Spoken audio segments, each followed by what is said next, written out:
Amados hermanos, feliz día del Señor. El título de nuestro sermón para esta mañana es Llevaremos la imagen del celestial.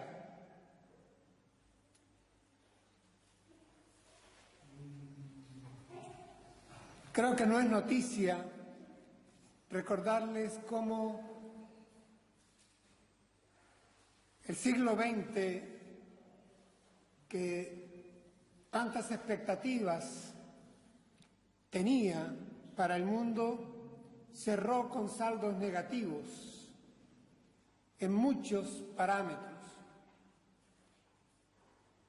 Se considera, y con unánime autoridad se afirma, que el siglo XX terminó siendo el cementerio de las esperanzas que sembraron los 2 siglos que le precedieron.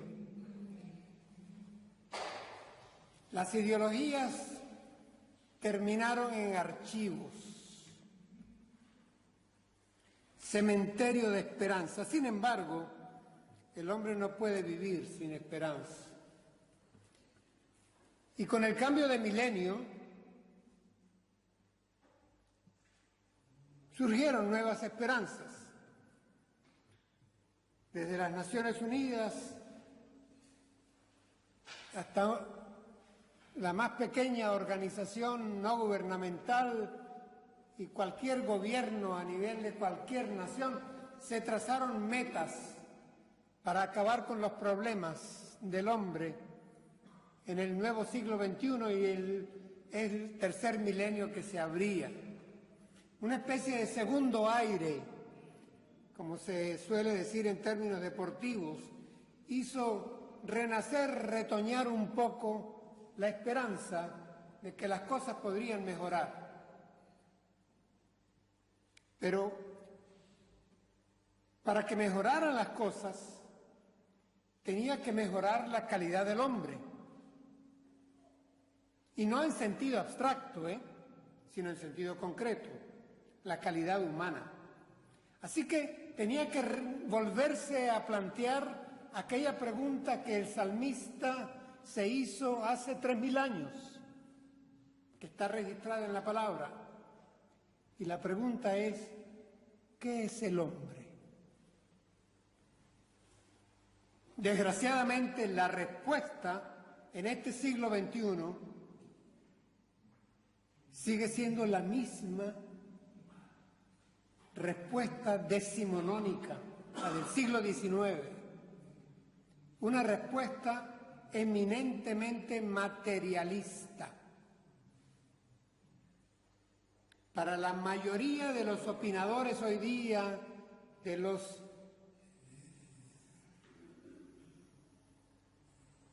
que están en puestos de eminencia a nivel de educación, de política, de comunicación, para la mayoría de estos hombres, y esto está influyendo de manera definitiva, marcando las 2 últimas generaciones, el hombre tiene una muy importante filiación animal sobre la cual insisten. El hombre no es más que materia pensante, una suerte de mono ilustrado. Y no exagero, Revisen tan solo los libros de texto de sus hijos y de sus nietos, para que vean qué es lo que se educa y se enseña en las escuelas, en los institutos, en las universidades. Materialismo puro y duro, craso. El hombre simplemente materia, materia, materia. Se está borrando del sentir del qué es el hombre todo aquello que los cristianos afirmamos lo hace hombre, precisamente, la huella divina. creado a imagen y semejanza de Dios. Pero es que la palabra creado ya no se usa. Pasó al olvido. Revisen, les digo, los libros de texto de sus nietos, de sus hijos, para que vean cómo la teoría de la evolución ateísta llena páginas. Se publicita por todos los medios.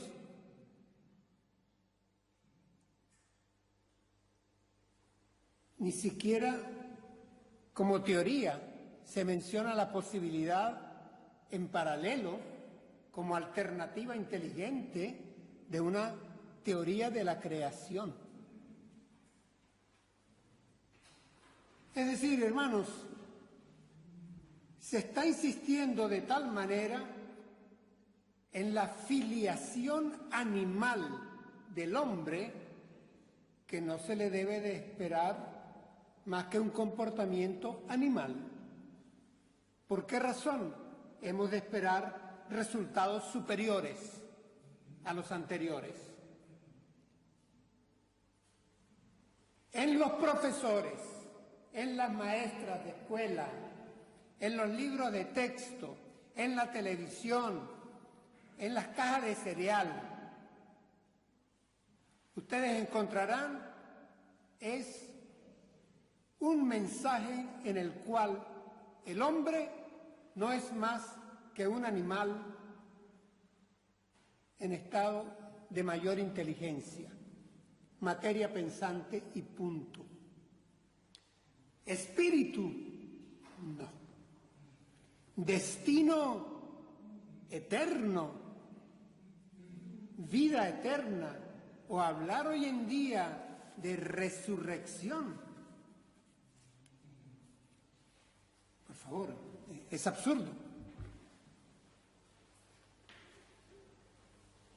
Y qué interesante que como que vamos contracorriente, pero en el sentido más craso de la palabra, contracultura. La fe cristiana es hoy en día contracultura. Ustedes recuerdan cuando el Señor retó al grupo apostólico porque se perdía audiencia, se perdía auditorio con el mensaje de Jesús. Y uno de ellos se preocupó y le dijo: maestro, la gente se nos va. El auditorio disminuye, el rating no sube, la audiencia cae, no se llenan los estadios, no se llenan los templos. ¿Cuál fue la respuesta del Señor? Un silencio, hasta que uno de los apóstoles respondió a esa pregunta. Esa pregunta, ¿quieren ustedes irse también? ¿Cómo respondió Pedro?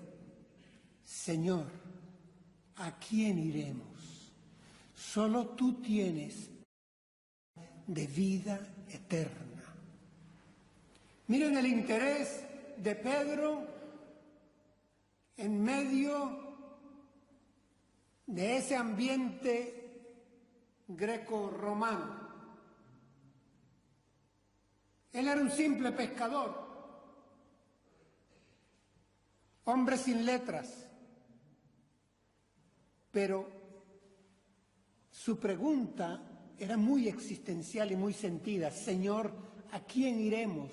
Solo tú tienes palabras de vida eterna. Y es que el Señor Jesús les había dicho: yo soy la resurrección y la vida. El que cree en mí, aunque muera, vivirá. Ellos encontraban trascendencia en el Maestro y en el mensaje. Vida eterna, vida eterna. Hoy en día, hermanos, para hombres y mujeres de nuestro tiempo, nuestros vecinos, nuestros familiares, hablar de resurrección y de vida eterna no pasa de caer en el nivel del cuento, de la fantasía.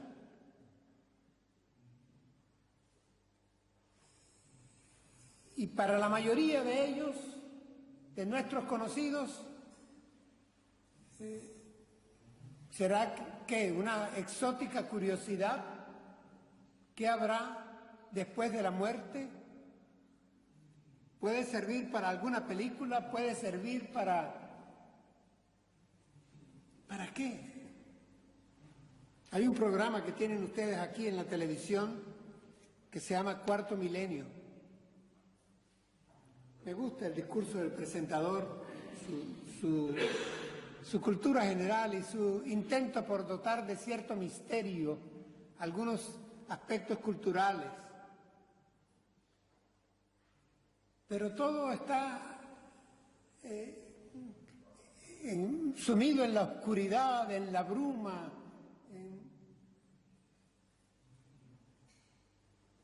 Recuerdo aquella frase de Carl Sagan, aquel gran astrofísico, que decía, es que yo no quiero creer, yo quiero es conocer. Hermanos, tenemos que ser claros y decirles a nuestros conocidos y seres queridos que nuestra esperanza de vida eterna y de resurrección descansa en una experiencia histórica de resurrección. Nuestra esperanza de resurrección descansa en una experiencia histórica de resurrección. Martín Lutero escribió, abro comillas, la resurrección de Cristo es el artículo de fe con que la Iglesia se sostiene o cae. Él lo tenía muy claro, pero es que así él lo está tomando desde el apóstol Pablo. Si Jesucristo no resucitó, nuestra fe es vana.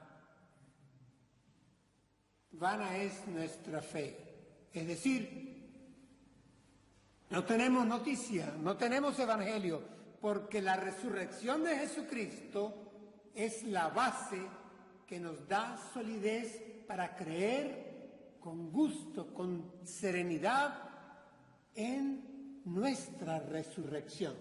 Es decir, nuestra resurrección está vinculada a su resurrección. De esto ya predicamos el domingo anterior, el domingo pasado. Vamos a ver qué añade el texto que hemos escogido. Vamos al pasaje. Dice así, el primer hombre era del polvo de la tierra, el segundo hombre del cielo. Me gusta, me llama la atención como Reina Valera, obedeciendo a algunos manuscritos, aclara y ustedes la encuentran en sus Biblias de esta forma. El texto dice, el primer hombre era del polvo de la tierra, el segundo hombre, es decir, el Señor, es del cielo. Aclara Reina Valera para precisar que esta realidad de la historicidad del primer hombre, él la va a contrastar con la historicidad de un segundo hombre. Al primero lo llama terrenal, al segundo lo llama celestial o del cielo. Está recurriendo a un argumento que era frecuente en los abogados de su tiempo. Saben que tenemos base para pensar en la calidad de letrado que tenía Saulo de Tarso, Pablo apóstol. Hermanos, cuando aquí aparece la palabra Adán refiriéndose al primer hombre, es porque en hebreo la palabra tierra es Adama.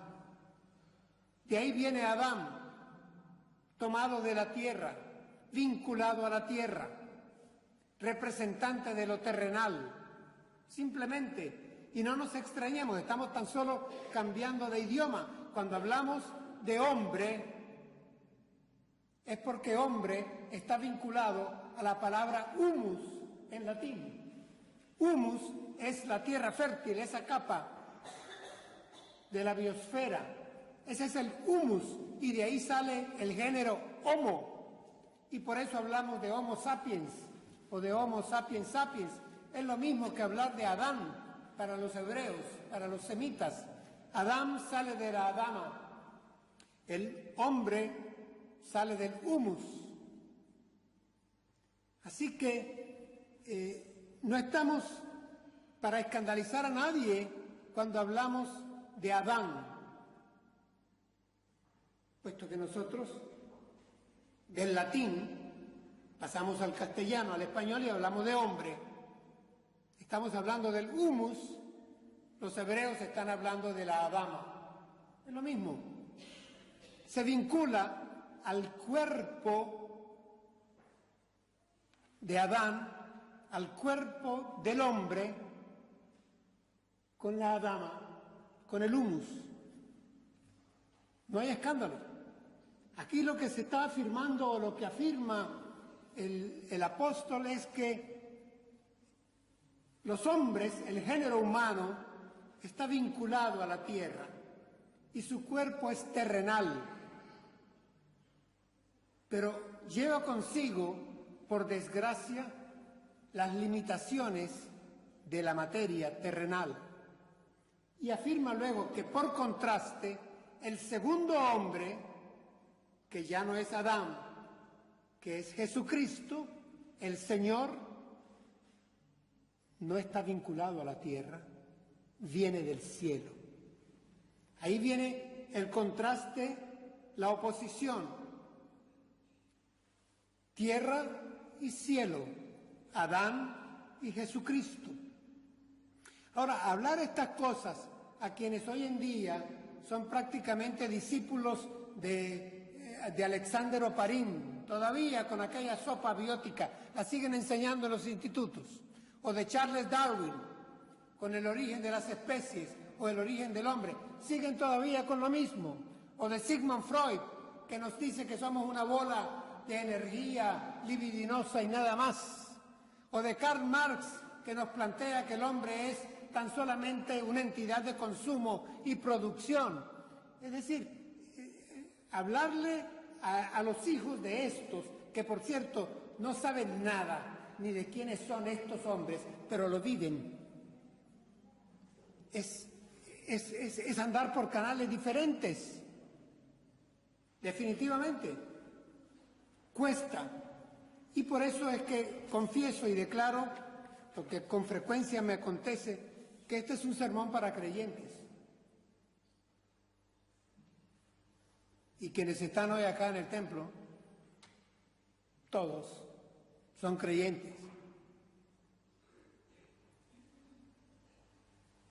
Dice el segundo hombre, Jesucristo, el apóstol precisa que no tiene su origen en la tierra, sino en el cielo.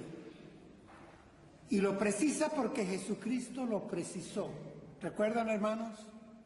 Jesucristo es quien dijo: yo soy el pan de vida que descendió del cielo.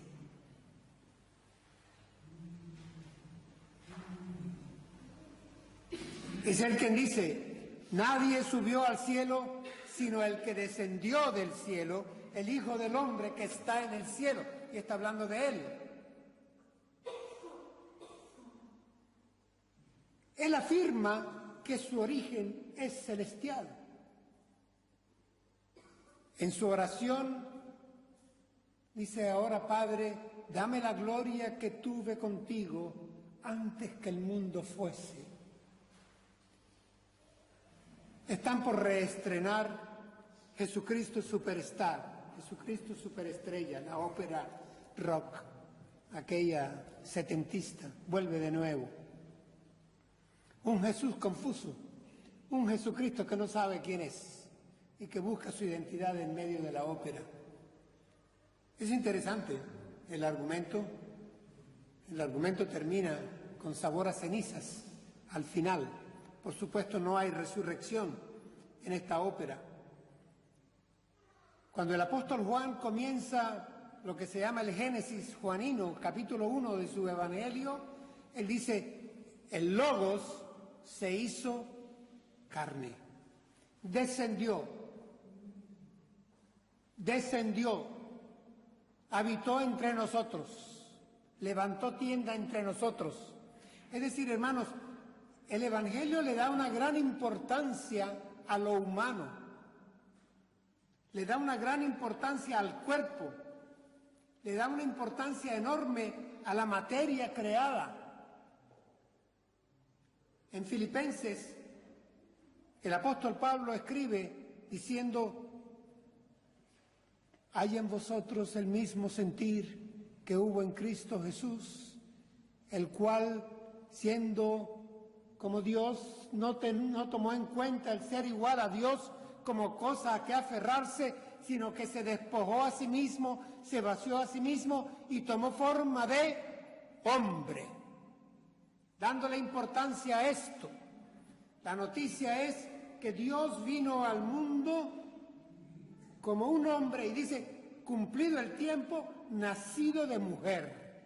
Es decir, tomó cuerpo.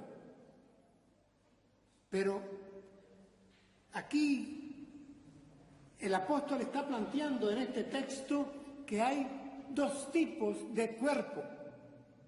El cuerpo terrenal, que es el que tenemos todos como descendientes de Adán, y un cuerpo del que él habla que llama cuerpo celestial. Cuerpo celestial. Conversando esto, cuando trabajaba en la universidad, hablábamos de diferentes estados de la materia. Y no teníamos problemas con los que estudiaban física. Nos entendíamos. Porque, hermanos, durante mucho tiempo se ha tratado de poner como tesis y antítesis en oposición al espíritu y a la materia, al espíritu y el cuerpo. Y de esto en alto grado culpable la Iglesia. A través de siglos insistiendo, como si fuéramos hijos de los griegos, en el espíritu, en el alma. Y un desdén, un desprecio y un olvido al cuerpo. Y hemos movido el péndulo totalmente a un extremo y ahí lo hemos mantenido durante siglos. Énfasis en el espíritu, en la parte no corporal del hombre. Y lo demás como si no importara, pareciera el mensaje de unos neoplatónicos. ¿Qué ha acontecido? Que desde el siglo XIX para acá, el péndulo lo han venido moviendo los hombres y lo movieron hasta el otro extremo. Ahora está en el otro extremo. Ahora está en el fisioculturismo, en el cultivo del cuerpo. El énfasis está en la fibra, no en el contenido. Está en el continente, no en el contenido. Ahora más importante es la apariencia, la cirugía plástica, el ir al gimnasio, el cuidar el cuerpo. ¿Por qué? Porque se vive un presentismo. Al no creer en trascendencia, pues comamos y bebamos, porque mañana moriremos, pues. Caput, se acabó. Así que cuando veo gente demasiado afanada con el cuidado, en exceso afanada por el cuidado y la atención al cuerpo terrenal, me preocupa un poco como Pablo le preocupaba al escribir a Timoteo, joven griego. Le dice, el ejercicio físico aprovecha, pero no descuides tu devoción a Dios. Porque esto es lo que estamos observando. Lo que estamos observando es que el péndulo lo han movido hacia el otro lado, hacia el otro extremo.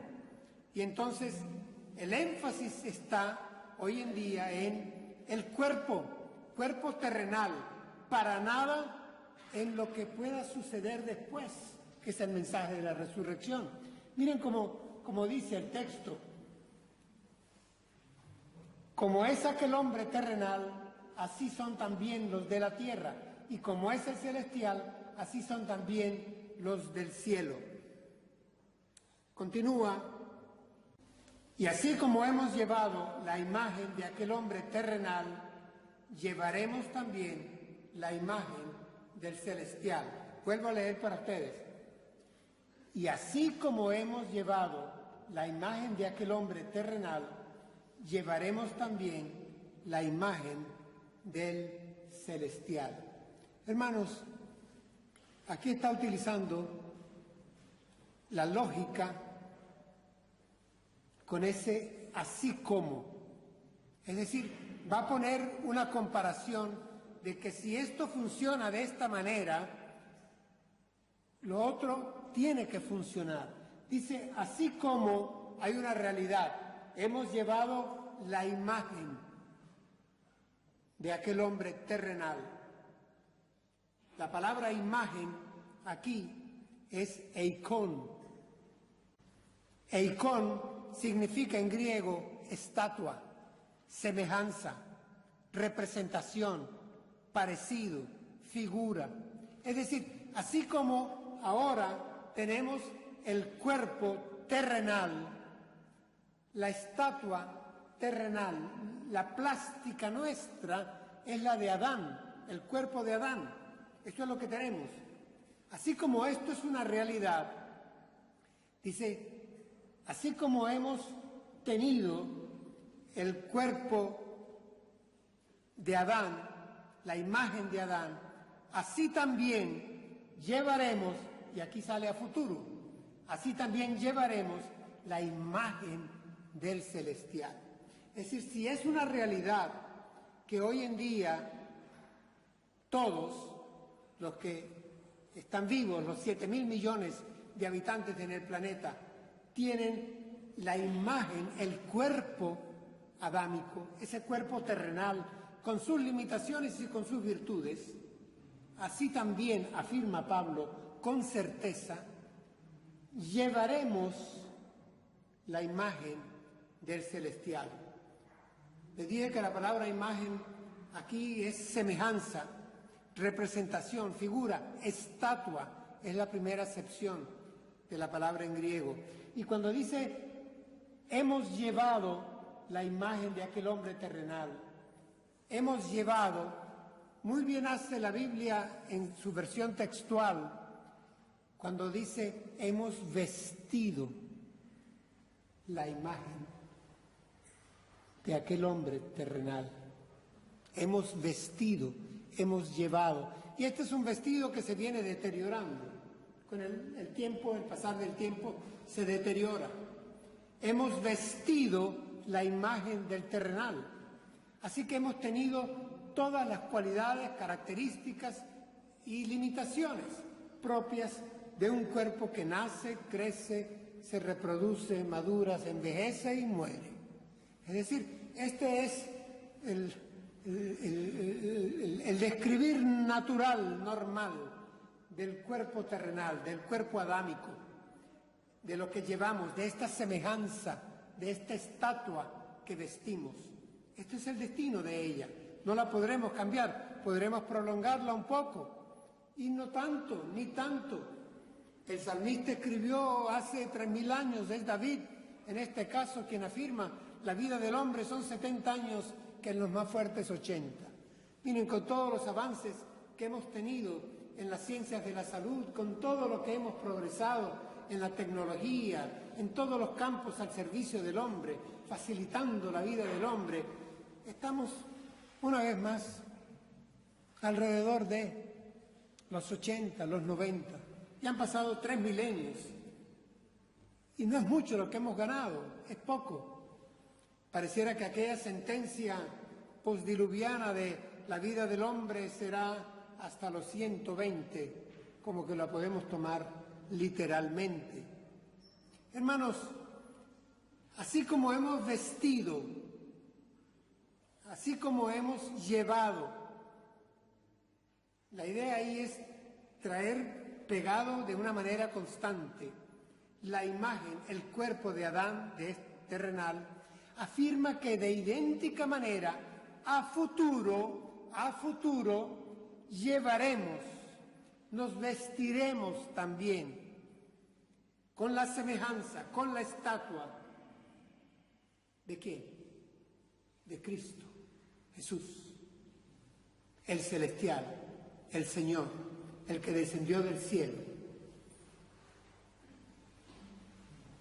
Hay un versículo, un texto que pude haber escogido y dudé si lo tomaba para este sermón, porque lo expresa más brevemente y en forma taxativa, frontal. Primera de Juan, capítulo 3, versículo 2. Voy a leerlo para ustedes. Dice: queridos hermanos,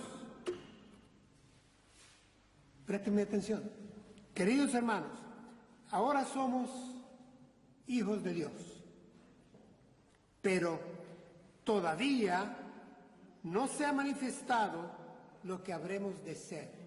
Noten la tensión entre el ahora y el todavía no.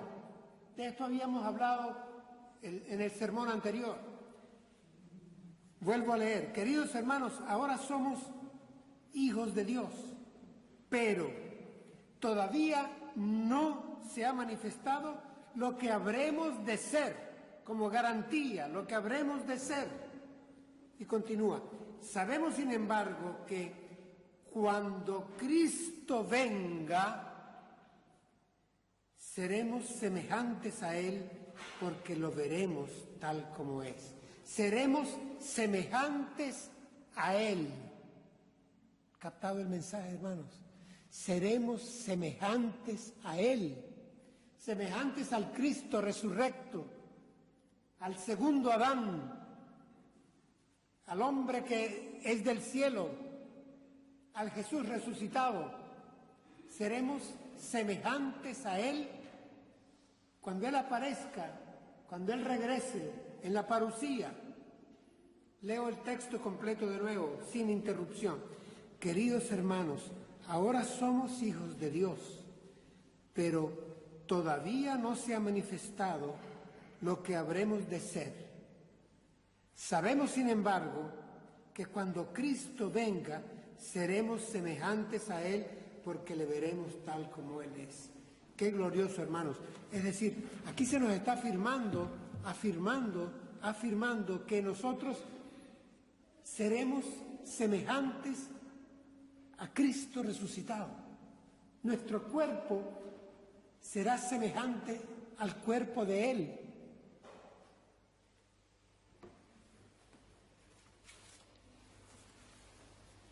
Un gran teólogo puritano, John Owen, escribió, ya al final de su vida, comillas: estoy en la tierra de los moribundos,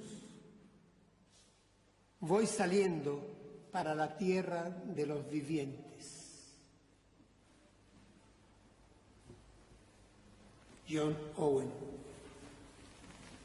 Hermanos, nuestra identidad como hijos de Dios está vinculada, conectada con el pasado, con el presente y con el futuro. Aquella tesis-antítesis de espíritu versus cuerpo queda resuelta. Se acabó el conflicto. De la tesis vino la antítesis, pero ¿qué es lo que surge en Jesús resucitado? La síntesis. Cuerpo versus espíritu. Y de repente Pablo habla en 1 Corintios 15 de ¿qué? Un cuerpo espiritual. ¿Dónde está el conflicto? Cuerpo versus espíritu, no. Cuerpo espiritual, cuerpo angelical, cuerpo glorificado, cuerpo celestial. Es nuestro destino. Hermanos, nuestra identidad está vinculada a nuestro cuerpo y a nuestro espíritu, a ambas. Es decir, tenemos una identidad personal que marca el cuerpo y que marca el espíritu.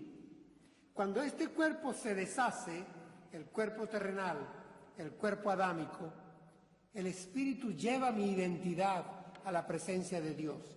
Y cuando el Señor se manifieste, me dará un cuerpo que dará continuidad a mi identidad personal. Habrá continuidad. Miren ustedes, hermanos,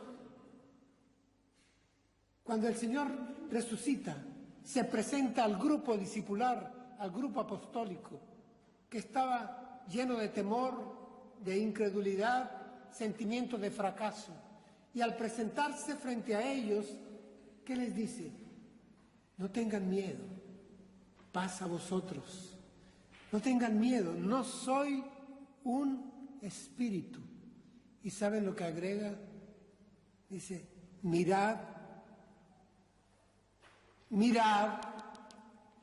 ver para creer, ¿verdad? Mirad mis manos y mis pies. Y agrega una frase, soy yo mismo.